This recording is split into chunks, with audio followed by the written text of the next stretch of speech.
আসসালামু আলাইকুম। Khadija dairy farm থেকে সকলকে শুভেচ্ছা ও অভিনন্দন। আমাদের একটি সেকেন্ড ল্যাকটেশনের গাভী দেখেন, গাভীর কোয়ালিটি এই যে রেড ফ্রিজিয়ান বাচ্চা,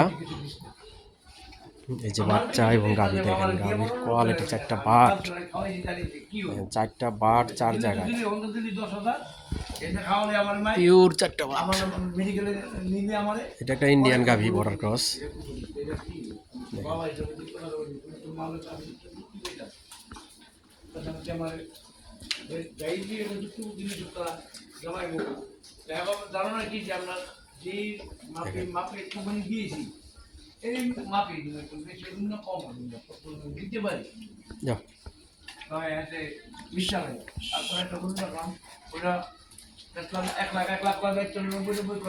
কি আর দিতাম 8:05 বাজে নিলাম, শুক্রবার আধা ঘন্টার মধ্যে